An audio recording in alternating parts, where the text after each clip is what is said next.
Bonjour Pierre, Hello ma chère Coco. je suis ici avec Pierre Tradervan, mon ami qui a sorti déjà de nombreux livres au niveau de la bénédiction. Pour moi, Pierre, à chaque fois qu'il ouvre la bouche, il y a quelque chose de divin qui sort. C'est tellement beau, vraiment, chaque phrase que tu dis et tout ce que tu as écrit, c'est tellement profond à chaque fois. Et je te remercie de me donner cette interview. Aujourd'hui, je pense que c'est une période... C'est un cadeau pour moi. Communiquer est ma plus grande joie dans la vie. Alors voilà. C'est vraiment ça, tu es vraiment fait pour ça. Je crois que c'est quelque chose que j'ai compris au bout d'un long cheminement de vie. On entend vraiment dans ta voix, à chaque fois tu dis quelque chose. Voilà. Donc on est dans cette période très spéciale. Comment Oui. tu la vis toi, cette période? Alors, moi, personnellement, je vis ces confinements de façon merveilleuse parce que j'avais promis 3 livres à mon éditeur il y a 2 mois et j'en ai déjà fini un. Alors, Et c'est sur quel sujet? c'est la suite de mon petit livre Pensées bienveillantes à m'offrir et à offrir, qui sont des bénédictions quotidiennes pour 72 jours. Et c'est la suite de ce volume. C'est d'autres bénédictions, mais toujours sur le thème de la bénédiction. Mais je voudrais tout de suite effacer un malentendu parce que la plupart des gens, quand on parle de bénédiction en français, tout de suite des images ecclésiastiques, liturgiques de leur enfance qui remontent, très souvent négatives. Et pour moi, bénir, c'est envoyer un amour, une énergie d'amour ciblée à une personne, une situation, un animal, n'importe quoi. Tu as vraiment appris à bénir. Comment c'est arrivé en fait que tu as commencé à bénir Ça, c'est tout le monde? une histoire qui a été fondamentale dans ma vie. Au début des années 80, j'ai travaillé pour un groupe d'ONG suisse, actif dans le domaine du développement international, et elle m'avait demandé de démarrer un programme pour les écoles romandes pour introduire le thème du tiers-monde, parce qu'à l'époque, personne ne parlait de ça dans les programmes éducatifs, sauf 1 ou 2 enseignants entreprenants, mais qui sortaient tout à fait de la norme. Et j'ai donc commencé ce programme. J'ai eu un choix, quand je suis rentré d'Afrique, entre un poste à vie avec un salaire ultra confortable, à vie, aux affaires étrangères suisses, et ce poste à Lausanne avec un salaire ultra modeste. Et j'ai choisi ce deuxième, parce que toute ma vie, j'ai choisi toujours le job le plus créatif. Parfois très difficile, parfois où j'ai dû créer des choses à partir de zéro, mais c'était toujours dans la création et pas la ritournelle, continuer ce qu'on a fait pendant 10, 20, 30 ans dans une organisation. Donc j'ai choisi ce programme et j'étais passionné par mon travail à tel point que j'avais un lit de camp dans mon bureau pour les soirs où je rentrais trop tard pour attraper le dernier train parce que j'habitais au Mont-Pèlerin et je travaillais à Lausanne. Et je voulais monter une exposition itinérante sur le problème de la faim dans le monde parce que c'est un des tout grands problèmes de la planète. 800 millions de gens se couchent encore tous les jours en ayant faim et plus de 5 millions d'enfants meurent de faim chaque année dans le monde. Et alors, j'ai voulu monter une exposition itinérante sur la faim. Et puis mes sponsors m'ont dit, Pierre, désolé, oublie ça, on n'a pas un sou dans le budget pour ça. J'ai mis, à l'époque, c'était en 86, 85, j'ai mis 13 000 francs de ma poche, de mes économies, ce qui équivaut aujourd'hui à au moins 25 à 30 000 francs suisses, de mes économies. Et puis, l'exposition a très bien marché, on en a parlé dans la presse. Mes sponsors m'ont applaudi parce qu'évidemment, c'était jamais arrivé dans l'histoire de leurs organisations qu'un employé utilise son propre argent pour mieux faire son travail. Mais il y avait une personne dans ces 4 organisations qui ne pouvait pas me supporter. Il était un athée militant et je pense qu'il y avait peut-être un côté un peu spirituel qui le dérangeait chez moi. Je lui avais dit une fois que je me levais à 4h30 du matin pour méditer, alors ça l'a rendu un peu fou. Et il a décidé qu'on allait se débarrasser de moi. Il a manigancé tout un plan avec ses collègues. Et j'avais rejoint à l'époque une entreprise, une campagne mondiale contre la faim qui s'appelait le Projet Faim, qui était d'origine américaine. Et dont le slogan, c'était la fin de la faim pour l'an 2000. Mon exposition s'appelait « Aujourd'hui, mettre fin à la faim ». Et ils avaient applaudi à cela.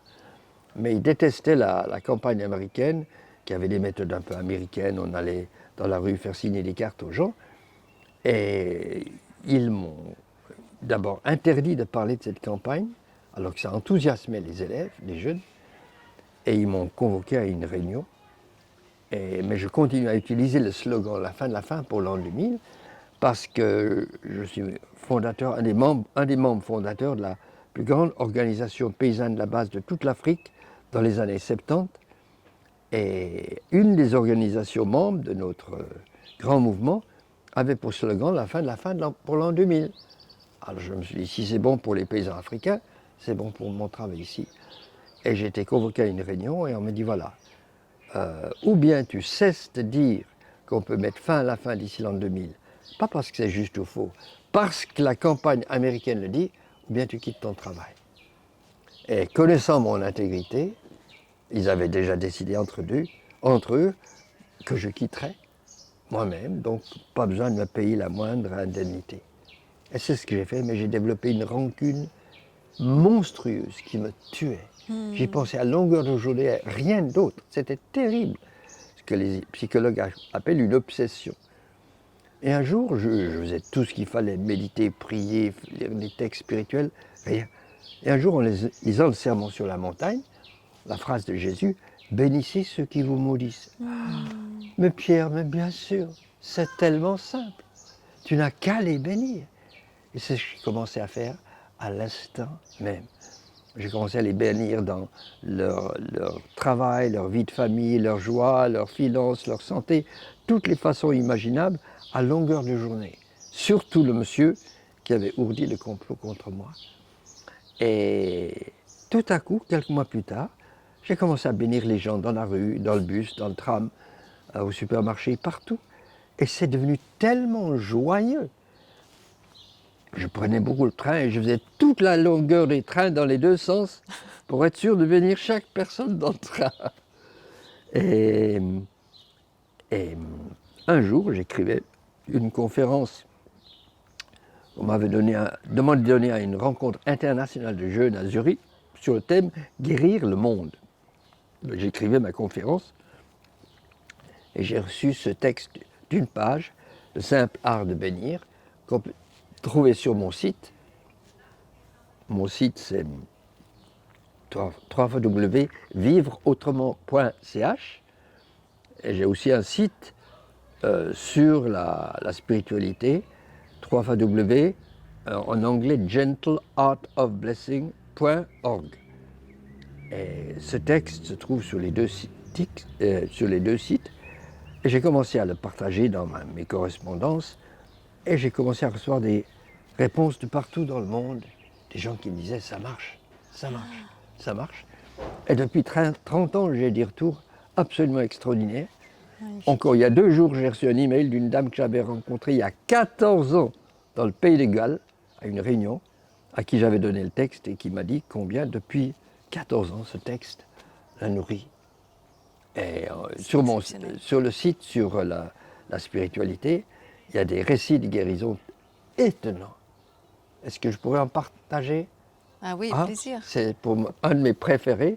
Donc partout, il y a des gens qui ont des guérisons, surtout dans le domaine des relations humaines. Et alors, il y a ce monsieur qui était gérant d'un grand supermarché en Suisse allemande, qui tombe dans une profonde dépression. Et psychiatre, clinique, des mois de traitement, on le bourre, on lui pompe ses antidépresseurs chimiques.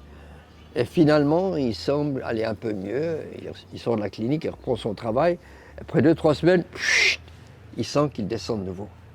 Paniqué, il court chez son psychiatre qui lui dit « Monsieur Ullmann, je refuse de vous donner des médicaments. » Un psychiatre qui dit ça aujourd'hui, c'est déjà assez étonnant.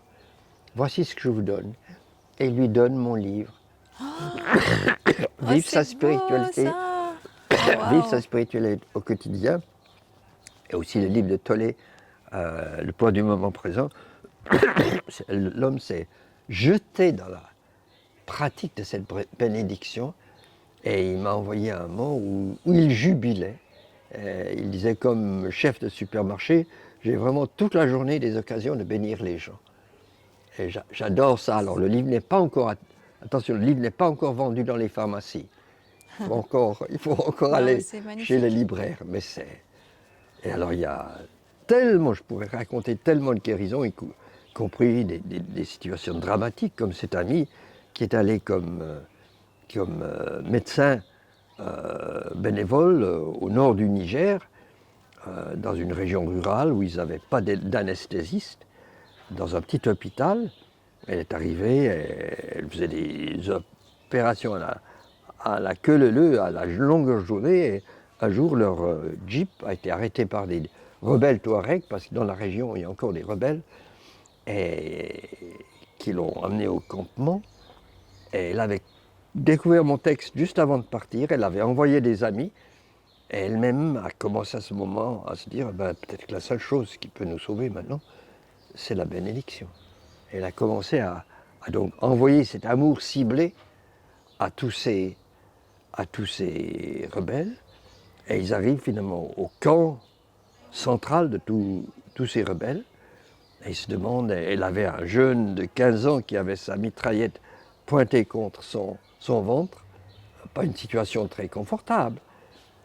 Et tout à coup, le grand chef des Touaregs arrive et leur dit « Vous pouvez rentrer chez vous ». Et ils sont repartis lentement en se demandant, en regardant tout le temps en arrière si on ne les poursuivrait pas. Elle est rentrée au campement et contre l'avis de l'ambassade de France, elle a continué son travail. Et elle a reçu peu de temps après une lettre d'un ami à qui elle a envoyé mon texte peu de temps avant, qui avait dit ce soir-là, juste au moment où ils avaient été arrêtés par les Touaregs, il avait senti le besoin impératif de prier pour elle. Et moi, je ne crois pas au hasard, je crois que tout est régi. Mais peut-être une des plus belles choses, c'est que j'ai béni l'homme qui m'avait fait quitter mon travail, ce monsieur athée, tous les jours, pendant 3 ans. Et 3 ans plus tard, je l'ai rencontré à une rencontre à Lausanne. Et j'avais envie de le prendre dans mes bras et de l'embrasser. J'ai senti une joie, mais qui explosait en moi. On a passé toute la soirée ensemble, à manger, on a discuté, on s'est quittés comme les plus grands amis du monde. J'ai mis encore 10 ans pour comprendre ce qui s'était passé, parce que comme disent les Anglais, je suis un slow learner, j'apprends lentement, mais l'essentiel c'est d'apprendre. Et puis, j'ai compris que je crois à la réincarnation, je crois qu'on fait ce qu'on appelle des contrats d'âme dans le ciel avant de nous incarner. Et je crois que lui et moi avons fait un contrat d'âme. Et on se distribuait les rôles qu'on a joués exactement.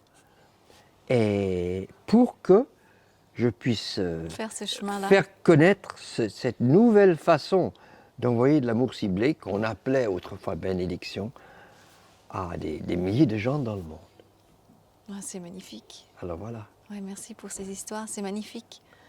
Je pourrais en raconter tellement d'autres. Ce qui m'intéresse maintenant, c'est parce que, tu vois, il y a plein de gens qui ne sont pas bien vus en ce moment. Il y a certainement des choses pas jolies qui se jouent dans le monde. Bien sûr. Et là, la bénédiction, elle vient aussi, puisque si on ne bénit pas, ou si on n'apporte pas de l'amour, en fait, à cette noirceur et de la lumière quelque part, ça continue à nous ranger. Exactement. Donc c'est très important. Peut-être tu peux dire quelques mots, je pense que c'est très intéressant pour tout le monde. Je pense que, quelle que soit la situation, vous pouvez commencer à envoyer cet amour ciblé, à bénir, comme on disait autrefois. Et de nouveau, sur le site gentleartofblessing.org, il y a tellement de témoignages de gens qui ont réparé toutes sortes de situations. Moi-même, j'ai eu des expériences passionnantes au début, et toujours, mais au début, c'était tout nouveau pour moi. J'avais décidé d'organiser avec un ami camerounais qui avait un orchestre afro-antillais. On avait décidé d'organiser une soirée au bénéfice de ces paysans en Afrique qui avaient le slogan La fin de la faim pour l'an 2000. Cette organisation paysanne de base, au sud du Sénégal, en Casamance, dirigée par Demba Mansari, qui était un grand leader paysan. Et on avait loué ou enfin obtenu l'utilisation d'un grand aula dans un tout grand collège de Genève.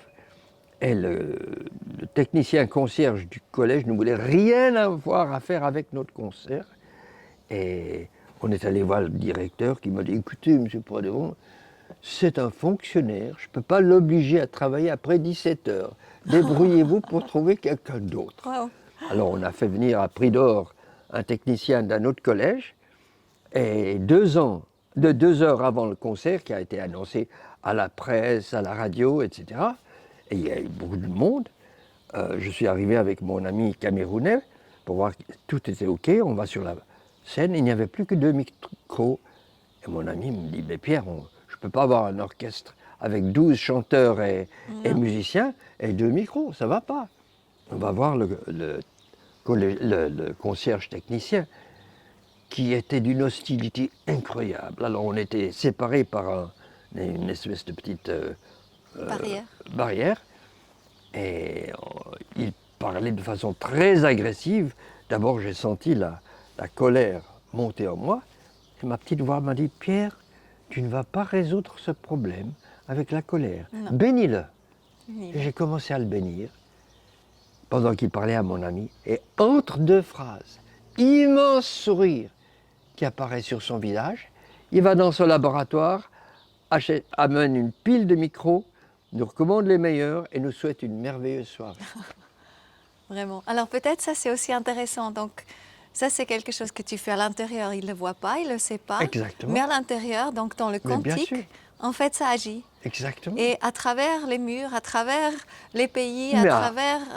De façon internationale. Comme cet ami victime de Touareg au Niger, il y a un ami en France qui bénit toute la situation sans savoir exactement ce qui se passait. Oui. Et la situation se résout. Alors, il y a des gens qui disent « Oh, c'est juste un hasard », mais quand on a accumulé des dizaines et des centaines de hasards comme ça, on se dit qu'il y a peut-être quelque chose d'autre que le hasard. Oui, c'est sûr. Et en fait, ça fait très mal hein, si on est fâché contre quelqu'un ou vraiment il y a des pas jolis sentiments qui nous rongent, on se fait mal en premier. Exactement. Donc quand on apporte la bénédiction, on apporte dans l'amour ce sentiment-là. Et comme nous, et on n'est plus dans la séparation. Exactement. Et on vient dans l'unité, on peut laisser aller. Exactement. Bon, merci Pierre, magnifique. C'était une telle joie, je pourrais, comme tu vois, parler pendant des heures et des heures et des Pierre, heures. il a vraiment sur ses sites, c'est magnifique, il n'y a que des histoires très très inspirantes. Chaque conférence qu'il fait, c'est incroyable. Il était venu à la Seven Sky Life Connection que j'avais organisée. Et je pense pendant 3 mois, presque vraiment, qui ont suivi cette conférence, presque tous les jours, quand tu avais raconté l'art de bénir, tous les jours, il y a quelqu'un qui m'a dit, mais Pierre a transformé ma vision. Les gens allaient dans les rues, ils allaient bénir quand il y a des moments difficiles qui se sont présentés à eux. Ils bénissaient les situations, les personnes. Et vraiment, tu as transformé ces gens. Et je te remercie vraiment pour tout ce que tu fais, pour ta beauté que tu apportes au monde de tout cœur. Vraiment, c'est très, très touchant. Merci Pierre. Voilà, merci à toi. Pour moi, c'est, comme je disais, la communication est la plus grande joie de ma vie. Et d'avoir pu partager ça dans l'espoir que ça va peut-être aider 1 ou 2 personnes, même une seule personne. Ah oui, c'est magnifique. Ça vaut plus que la ça peine. Voilà. Et je vais mettre les liens de tes sites en bas de voilà, la vidéo. Merci, s'il te plaît. Comme ça, les gens ils peuvent aussi trouver tes livres magnifiques et aller lire les articles. Très bien. Merci 1000 fois, Pierre. Merci Coco. Merci pour tout. Pour ce grand privilège de parler à tes lecteurs. Merci. Merci, merci.